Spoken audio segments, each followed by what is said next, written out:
Dans la première partie de ce cours sur un cas réel, l'éleveuse de chiens du Zéphyr de Byzance vous a partagé sa stratégie pour formaliser une modélisation de ses objectifs à atteindre, et ceci en vue d'en déduire un ordonnancement des tâches dans une planification de son projet avec les jalons et les délais nécessaires.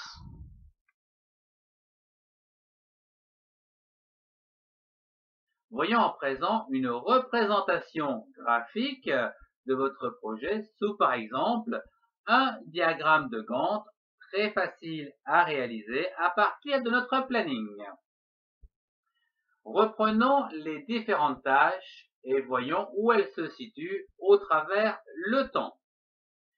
Nous avons dit qu'au départ, nous allions collecter les informations sur Internet, auprès des amis, etc., Facebook, sur 4 semaines pour collecter ici le maximum d'informations en fonction du chien recherché. Puis, réaliser une liste de chiens, donc, qui va être donc le départ de votre projet.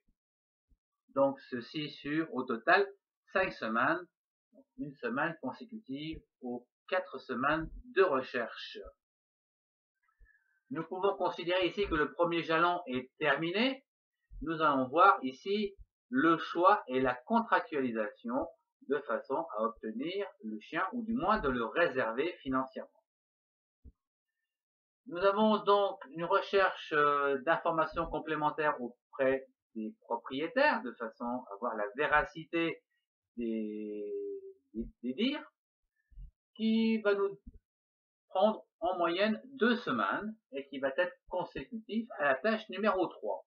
Suite à 3, ici, nous arrivons ici sur 2 semaines en violet, puis une semaine pour réserver le chien, donc contractualiser donc cet achat. Ici, la tâche numéro 2, enfin le sous-projet ou le jalon numéro 2 est terminé. Qu'en est-il donc de cette troisième partie de sous-projet ou troisième jalon qui n'est pas non plus facile à résoudre? Ici, comme nous l'avons vu, il faut trouver un remplaçant et le plus tôt c'est le mieux. En fait, vous vous dites que dès que la tâche numéro 3, c'est-à-dire du moment où vous avez listé donc les chiens, vous dites ça c'est sûr, je peux déjà commencer à prévoir, je vais partir. Donc il est temps de trouver un remplaçant. Et là, vous vous dites, bien, il me faut au moins 2 semaines pour me retourner. Et ça fait suite donc à cette tâche numéro 3. Suite à 3, on va ici, nous prenons 2 semaines. Nous pouvons voir ici qu'il nous reste encore une semaine de marge. Donc, quand j'ai dit tout à l'heure 2-3 semaines, c'est à peu près le temps que nous avons besoin pour nous retourner. Sachant que, suite à la tâche numéro 6, la tâche numéro 6, c'est la réservation du chien, donc il est réservé, il a été contractualisé par donc une caution financière, nous pouvons le chercher. Et là, il est temps de se faire remplacer pour une semaine, donc suite à cette tâche numéro 6. Dans le même moment où la personne, bien sûr, vous remplace, vous réalisez le voyage, c'est-à-dire à la fin de la tâche numéro 6, ou encore la tâche numéro 9, début. Voilà. C'est-à-dire que soit comme ça, ou début. Voilà donc une représentation graphique de votre projet, qui va donc vous permettre de voir de visu le temps maximum de votre projet, alors qu'ici nous parlons bien sûr en délai, il n'y a pas de date butoir, simplement que vous vous dites, voilà le temps pour mon projet, c'est-à-dire le chemin critique va me prendre 9 semaines pour obtenir mon chien à la maison. Voyons brièvement les risques qu'encourt votre projet. Le premier risque se situe au niveau du choix et de la contractualisation financière, où là, eh bien, il est possible que le chien soit un peu cher et puis qu'il faille une rallonge au niveau de la banque et la décision de la banque peut prendre une semaine de plus. Et ici, bien sûr, vous voyez votre planning un tout petit peu bouleversé dans le temps. Financièrement aussi. Bien. Trouver un remplaçant, vous vous êtes donné 2 semaines. Il est possible que ça soit un peu juste. Donc effectivement, ici, nous avons une marge d'une semaine. Bien, 3 semaines, ça peut paraître tout à fait correct. Se faire remplacer, il est possible qu'à la dernière minute, eh bien, la personne vous lâche en disant, je me suis cassé le poignet, je sais pas. Bref, un problème inopiné.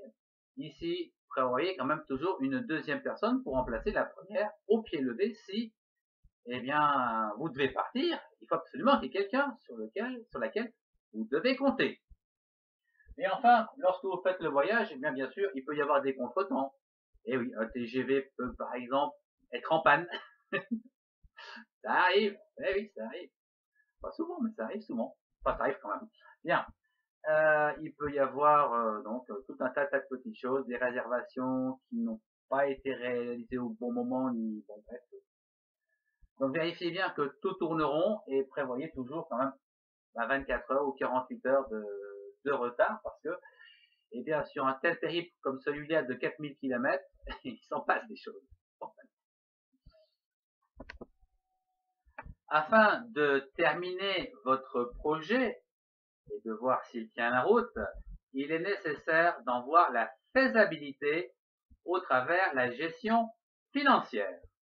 Ici, le budget est très important. C'est en quelque sorte la clé de voûte de votre projet.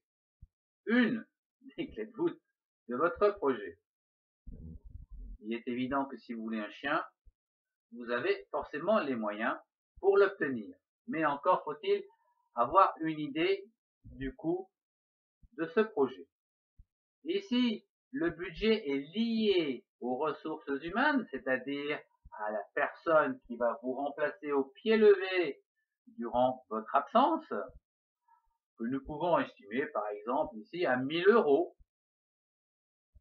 et des moyens matériels tels que par exemple faire le voyage, 4000 km, faut compter le TGV, faut compter le restaurant, la voiture, parce que on ne peut pas toujours se rendre avec le TGV directement chez le particulier, le restaurant, l'hôtel, etc.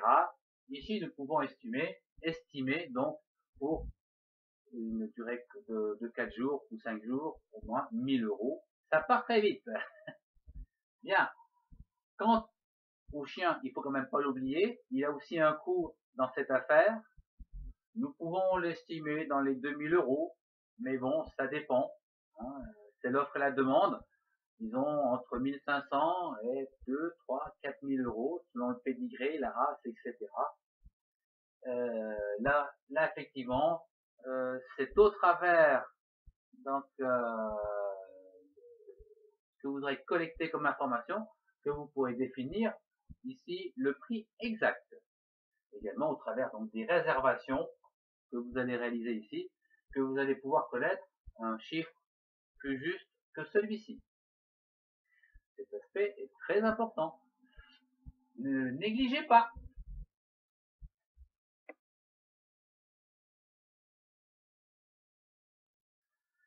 Ce cours touche déjà à sa fin. Merci de l'avoir suivi. Au revoir et à très bientôt.